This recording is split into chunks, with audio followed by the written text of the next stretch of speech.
Welcome to Beyond 5 Minutes, where we delve a little deeper into the games discussed in 5 minutes, not 5e. My name's Daniel, otherwise known as the Copper Compendium, and I'll be your host. On this episode, we're expanding on my chat with Binary Star about Apocalypse Frame. Let's begin by talking about the bones of the game. This game is built on an SRD, or System Reference Document, essentially the core mechanical structure of a game made for others to expand upon, called LUMEN. What drew you to the system, and how does Apocalypse Frame expand on and deviate from it? So LUMEN is an interesting one as SRDs go. Many SRDs are a set of mechanics that expect you to throw a coat of paint on it. LUMEN, on the other hand, is designed as more of a verbalized philosophy of making power fantasy games and a toolbox for that means. And that sense of purpose really attracted me to it. Because of this, everyone who makes a LUMEN game necessarily deviates from what's laid out in the SRD, simply because there isn't really a set core aside from a handful of things, like how to roll and some key concepts. The most notable ways in which I deviated were the resources, which expand economy in different ways depending on the mech. Balancing combat is notoriously difficult in any game, ttrpg or otherwise. In some games, balance is foregone altogether.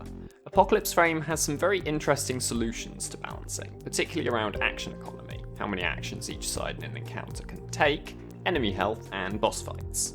How did you go about creating that balance?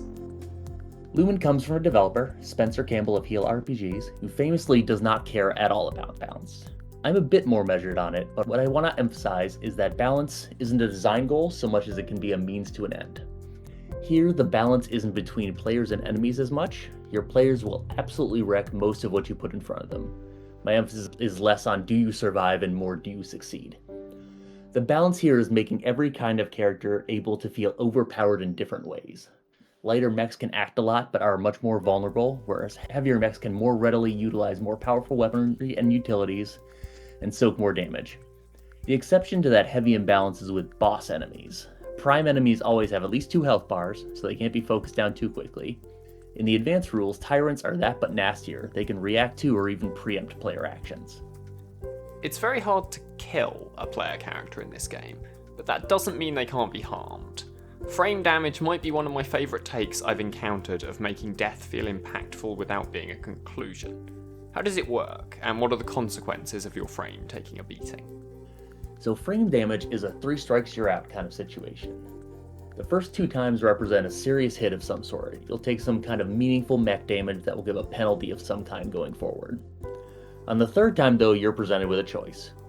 You can always punch out of your mech, just eject and have your character stay alive. But sometimes that's not how you want it to go down. Sometimes your character's got exactly one more thing to say.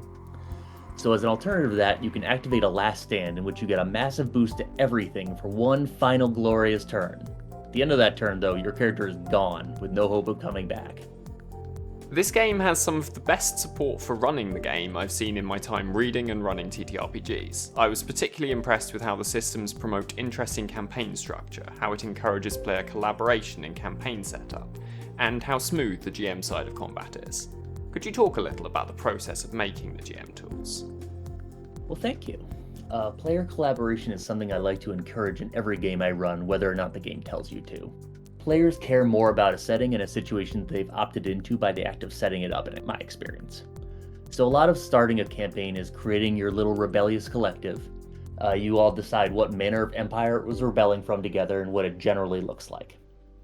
But crucially, a collective is only as good as the people in it. So along the way, you'll also come up with all sorts of colleagues and friends and rivals, and their presence shapes how you think of the collective in your mind. Campaign structure and scaffolding is also an extremely important thing to me. I like games that have the ability to stick around, even if a lot of people are only going to run it for a session or 2. And I think that flexibility to decide to just keep going on a game is an extremely distinguishing factor of the hobby, so I want to support it. One of the biggest influences on that front was the 2011 XCOM reboot, and the way it struck a balance between routine missions, terror missions, and preset missions for the Council. I similarly came up with a balance between normal missions, crisis missions that involve something going very wrong, and moonshot missions that involve a major victory. Using a series of interlock encounters, just by going through the procedure in the book, you'll trigger various kinds of missions at varying rates.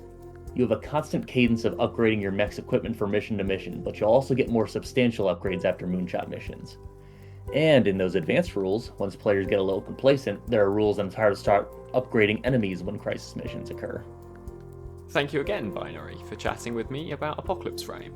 Where can people find you and your games?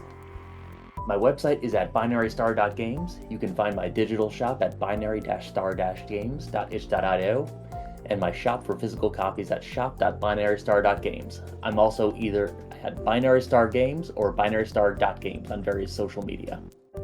You can find those links, as well as links to the transcript of this episode and links to the game, in the video description. If you want to find games with similar themes or gameplay to this one, there will also be links to relevant playlists. And that brings us to the end of the expanded interview. Beyond 5 minutes is an expansion of 5 minutes, not 5e. So if you've not heard my previous discussion with Binary about the game, you can find it linked in the end screen and description. Thank you for listening. Until next time.